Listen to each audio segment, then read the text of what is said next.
सोचिए, अगर आपकी जिंदगी एक पुराने लैपटॉप जैसी हो जाए जो हर 2 मिनट में हैंग हो जाता है, नोटिफिकेशंस की आवाजों से जल्लाद बना बैठा है और जिस पर आप सिर्फ सोचना इंस्टॉल करते हैं, करना नहीं।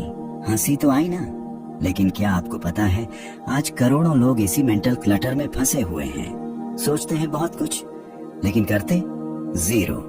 अब इमेजिन कीजिए कि आपके अंदर एक ऐसा बटन हो, एक इमीडिएट एक्शन बटन, जो दबाते ही आपकी लाइफ का सीन कट टू कट बदलने लगे। कोई साईफाई मूवी नहीं है ये है उस इंसान की कहानी जिसने ठान लिया कि अब टालना नहीं, सिर्फ चाल चलनी है। थीबो मेरिस की किताब इमीडिएट एक्शन उसी तेज हवा जैसी है जो सुस्त पड़े पत्तों को भी हिला देती है। चैप्टर 1 से लेकर चैप्टर 7 तक ये किताब आपको नहीं, आपके अंदर बैठे आलसी राजा को सीधा सलाखों के पीछे भेजती है। और भाई साहब, चैप्टर 2 तो ऐसा है कि अगर आपने सुन लिया तो आपके अंदर के प्रोक्रेस्टिनेशन के पंडित की दुकान बंद हो जाएगी। और चैप्टर 6, उफ, जैसे डर को पकड़ के कान खींचो और बोलो अब निकल यहाँ से। इस ऑडियो बुक को एंड तक सुनना जरूरी है, क्योंकि हर दिन एक एक्शन है और हर एक्शन एक ब्रेक थ्रू है। बीच में छोड़ दिया तो समझो मूवी का क्लाइमैक्स मिस कर दिया। तो अगर आप भी सोच सोच कर थक चुके हैं और अब करना चाहते हैं किक स्टार्ट अपनी लाइफ को, तो बैठ जाइए, क्योंकि ये सिर्फ किताब नहीं, ये मेंटल जिम है और आप आज से अपने डिसिप्लिन के पर्सनल ट्रेनर बनने जा रहे हैं। तो चलिए शुरू करते हैं। Chapter 1, declutter your mind. आप कभी ऐसा महसूस करते हैं कि आपके दिमाग में इतनी सारी बातें चल रही हैं कि जैसे मुंबई की लोकल ट्रेन सुबह की भीड़ में हो। हर वक्त एक से दूसरी तरफ भागते हुए ख्याल, नोटिफिकेशन, पुराने झगड़े, आने वाले काम और जो करने हैं सब मिक्स हो रहे हो और आप बस बैठकर सोच रहे हो, भाई इसे तो ठीक से संभालो यार। ऐसा ही कुछ हुआ था एक बार महान भौतिक शास्त्री आइजैक न्यूटन के साथ। वो पेड़ के नीचे बैठे थे और अचानक एक सेब उनके सिर पर गिर पड़ा। लेकिन क्या आपने सोचा है उनके दिमाग में उस वक्त क्या चल रहा होगा? अगर न्यूटन के दिमाग में भी उतना ही गुब्बार होता जितना कि हमारे दिमाग में हर दिन होता है, तो क्या वो गुरुत्वाकर्षण की खोज कर पाते? शायद नहीं। यह कहानी इसीलिए याद आई क्योंकि हमारे दिमाग की अव्यवस्था या कहें क्लटर हमें उस एकदम सही पल और एकाग्रता से दूर कर देती है। आज हम बात करेंगे कि कैसे आप अपने दिमाग को साफ सुथरा रख सकते हैं ताकि आपका ध्यान बिखरे नहीं और आप असली काम पर फोकस कर सकें। तो चलिए शुरू करते हैं एक ऐसी बात से जो हर घर में होती है। मान लीजिए आप अपने कमरे में हैं और चारों तरफ कपड़े, किताबें, मोबाइल, नोट्स और यहाँ तक कि अजीबोगरीब सामान पड़ा है। अब जब आप कुछ ढूंढने जाएंगे तो ये सारी चीजें आपके रास्ते में आ जाएंगी। क्या आप सच में आराम से काम कर पाएंगे? बिल्कुल नहीं। हमारा दिमाग भी कुछ ऐसा ही होता है। जब उसमें इतनी सारी बातें होती हैं, पूरी हफ्ते की टेंशन, बीते कल की बातों के झंझट, सोशल मीडिया की नोटिफिकेशन और खुद के मन की उलझने, तो असली जरूरी काम करने का मन ही नहीं करता। बस यही वह जगह है जहां आप दिमाग की सफाई करते हैं। इतिहास में एक और बड़ा नाम आता है, महात्मा गांधी। गांधी जी के पास भी लाखों काम थे, लेकिन वे हमेशा बहुत सादगी से रहते थे। उनका मन साफ और सादा था। जब उनका मन साफ होता था तो वे पूरे देश के लिए महान सोच और कार्य कर पाते थे। ये इसीलिए क्योंकि वे अपने दिमाग की अव्यवस्था से ऊपर उठ गए थे। अब असली सवाल यह है कि आप अपने दिमाग को कैसे साफ करेंगे। सोचिए, अगर आप अपने मोबाइल की स्क्रीन पर जितने ऐप खुल गए हों वो धीमे हो जाता है। क्या आप एक साथ 10-20 ऐप खोलकर आराम से फोन चला पाते हैं? नहीं ना। वही बात है दिमाग की भी। इसलिए जरूरी है कि आप अपने मन के अनावश्यक ऐप्स बंद करें। वो छोटी छोटी चिंताएं जो बार बार लौट आती हैं, जैसे आज का खाना क्या बनाना है, कल की योजना क्या है, उस झगड़े की बात जो पिछले साल हुई थी। इन्हें आप नोट्स में उतार सकते हैं, किसी डायरी में लिख सकते हैं या फिर किसी से बात करके बाहर निकाल सकते हैं। जब आप दिमाग से ये सब चीजें निकालेंगे तो आपका मन साफ हो जाएगा और असली काम पर ध्यान देना आसान हो जाएगा। और हाँ, ये बिल्कुल जरूरी नहीं कि आप किसी बड़े गुरु से सीखें। कभी कभी हमारी दादी भी ऐसी बातें कहती थी जो सीधे दिल को छू जाती थी। जैसे वो कहती थी, जब मन भारी हो तो काम अधूरा रह जाता है। तो भाई दिमाग का क्लटर भी वही भारीपन है जिससे आप खुद को कमजोर महसूस करते हैं। यहाँ तक कि वैज्ञानिकों ने भी कहा है कि जब आप एक साथ कई काम करते हैं तो दिमाग की पावर कम हो जाती है। इसलिए एक समय में एक काम पर ध्यान देना सबसे ज्यादा फायदेमंद होता है। सोचिए, अगर आप रोजाना सुबह 5 मिनट अपने दिमाग को इस तरह से साफ करें जैसे कि आप अपना कमरा साफ करते हैं, तो दिन भर आपके काम में वह चमक और फोकस आएगा जो आज तक आप सोच भी नहीं पाए होंगे। और इस सफाई की आदत से आपको सिर्फ काम में नहीं बल्कि अपनी जिंदगी में भी आसानी महसूस होगी, जैसे कोई पुराना जख्म ठीक हो जाए। अब आगे की बात यह है कि आप यह जानेंगे कि आखिर आप काम टालते क्यों हैं, क्यों प्रोक्रेस्टिनेट करते हैं। ये जानना भी उतना ही जरूरी है जितना कि अपने दिमाग को साफ रखना। तो चलिए बढ़ते हैं नेक्स्ट चैप्टर की तरफ। वहाँ हम समझेंगे कि आपकी आलस और काम टालने के पीछे का असली कारण क्या है। Chapter 2, identify the reason you procrastinate. क्या आपने कभी अपने आप से पूछा है कि आखिर मैं इतना टाल मटोल क्यों करता रहता हूँ? जैसे वो बच्चा जो अपनी दादी के हाथ का बना हुआ हलवा खाने के लिए बिल्कुल तैयार रहता है, लेकिन मिठाई खाने के वक्त अचानक थोड़ी देर बाद कहता रहता है। ये टाल मटोल करने की आदत इतनी गहरी होती है कि कभी कभी खुद भी नहीं पता चलता कि क्यों रुका हुआ हूँ। चलिए एक छोटी सी कहानी से शुरू करते हैं। साल 1997 में एक मशहूर अमेरिकी लेखक हेनरी जेम्स अपनी किताब लिखने में इतने टाल मटोल में लगे रहे कि उनके दोस्त परेशान हो गए। एक दिन किसी ने पूछा, हेनरी, इतना सोचते सोचते कब लिखोगे? जेम्स ने बड़ी मासूमियत से कहा, मुझे लग रहा है कि मुझे पूरी कहानी पहले से पूरी तरह समझनी चाहिए, तभी लिख पाऊंगा। मतलब वह उस सोच में फंसा था कि सब कुछ परफेक्ट समझ के ही कदम उठाए जाएं, पर वह कभी शुरुआत नहीं कर पाया। यही टाल मटोल की पहली वजह होती है, अस्पष्ट कारण। अब आप सोच रहे होंगे कि ये तो बस किसी लेखक की बात लग रही है, मेरा तो काम धंधा ही रोज टलता रहता है। बिल्कुल सही, और ये समस्या हम सभी में होती है। असल में जब आप कोई काम टालते हैं तो इसका मतलब यह नहीं कि आप आलसी हैं या मेहनत करने से डरते हैं, बल्कि इसका मतलब ये होता है कि आपके दिमाग में किसी वजह से उस काम को लेकर डर, संदेह या उलझन है। जैसे आप किसी मेले में झूला झूलने गए हैं, लेकिन डर के कारण सीट पर बैठने से पहले 100 बार पीछे हट जाते हैं। इस डर के पीछे छुपा होता है आपका मन का कारण। कभी ये कारण होता है कि काम इतना बड़ा लग रहा है कि शुरुआत कैसे करूं समझ ही नहीं आता। कभी आप खुद को यह कहकर धोखा देते हैं कि मैं अभी थोड़ा आराम कर लूं, फिर सही समय पर शुरू करूंगा। मतलब आपका दिमाग आपको एक तरह से समझाता है कि अभी वक्त सही नहीं है, लेकिन बात यह है कि सही वक्त कभी नहीं आता।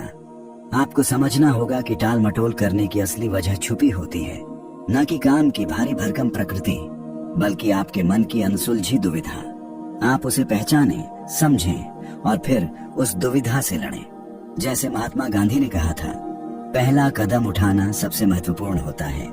जब आप उस वजह को समझ लेते हैं तो उस पर काम करना आसान हो जाता है। चलिए एक और मजेदार उदाहरण लेते हैं। याद कीजिए बचपन की वो रातें जब स्कूल के प्रोजेक्ट को आखिरी रात में बनाना होता था।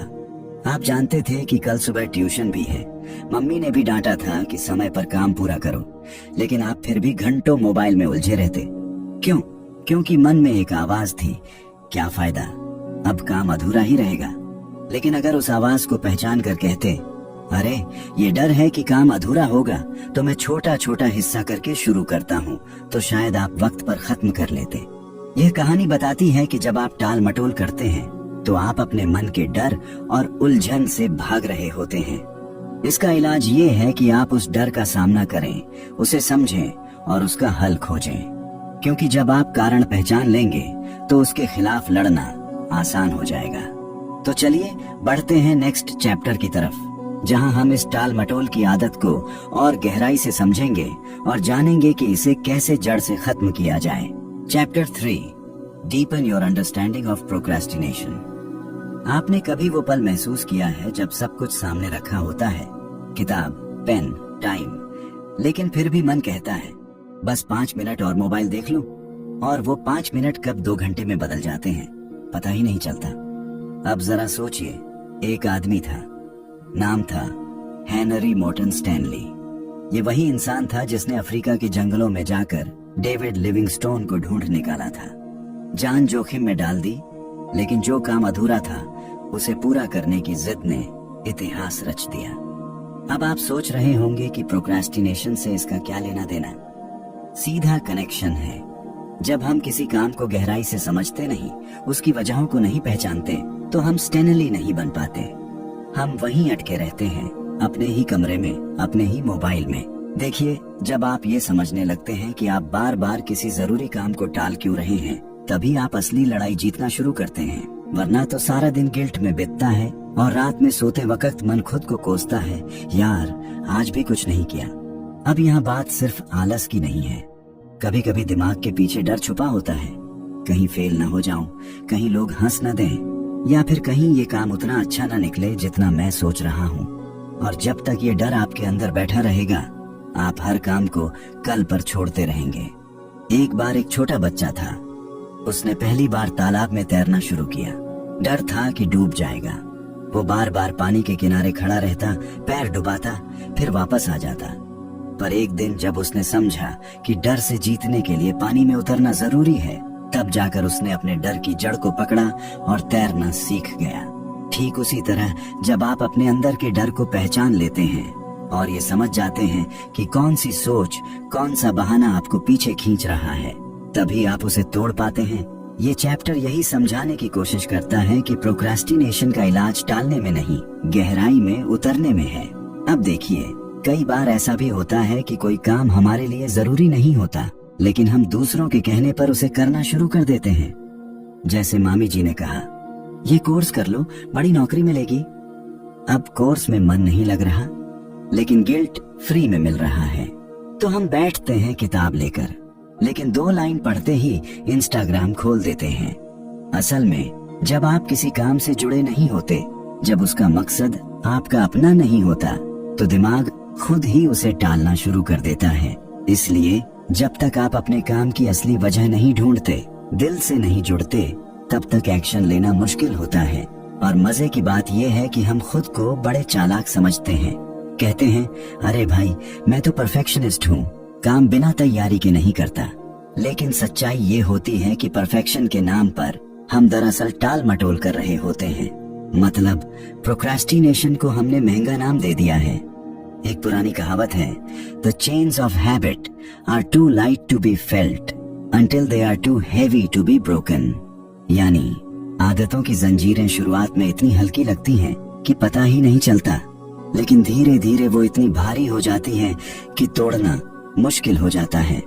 तो अगली बार जब आप खुद को कोई काम टालते हुए पाएं, जैसे किताब पढ़ना, कोई नया स्किल सीखना या फिटनेस शुरू करना, तो खुद से ये पूछिए, मैं सच में आलसी हूँ या इस काम से कुछ ऐसा जुड़ा है जो मुझे डराता है, थकाता है या कंफ्यूज करता है।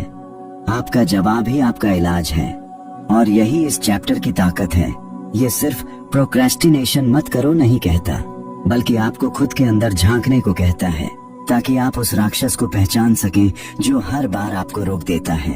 अब अगर आप ये सोच रहे हैं कि इतनी सारी बातें समझ में आ गईं, पर अब क्या, कैसे आगे बढ़ें, तो जनाब जवाब अगले चैप्टर में है।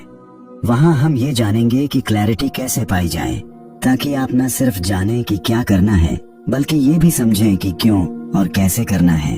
तो चलिए बढ़ते हैं नेक्स्ट चैप्टर की तरफ। Chapter 4, gain clarity. एक आदमी था जिसने पूरी जिंदगी खुद को बहुत बिजी दिखाया, लेकिन असल में वो बस भटक रहा था। सुबह उठता, घड़ी देखता, फिर आधे घंटे तक सोचता कि आज क्या करना है। फिर वो सोचते सोचते ही थक जाता।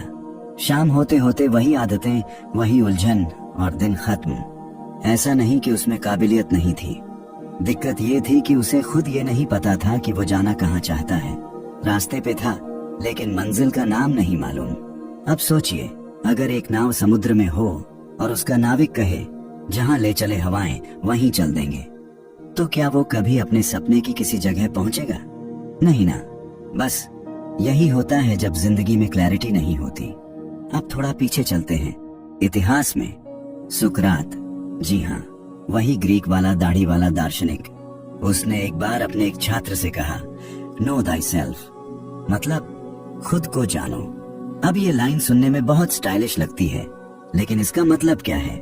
मतलब ये कि जब तक आप ये नहीं जानते कि आप कौन हैं, आपको क्या चाहिए और आप क्यों करना चाहते हैं, तब तक आप कुछ भी नहीं कर सकते। कम से कम सही दिशा में तो बिल्कुल नहीं। देखिए, क्लैरिटी का मतलब है धुंध हटाना। जैसे सुबह सुबह शीशा धुंधला होता है, आप हाथ से पोंछते हैं ताकि चेहरा साफ दिखे, वैसे ही माइंड में भी क्लैरिटी लानी पड़ती है ताकि अपने थॉट साफ साफ दिखें। अब प्रैक्टिकल लाइफ में आते हैं।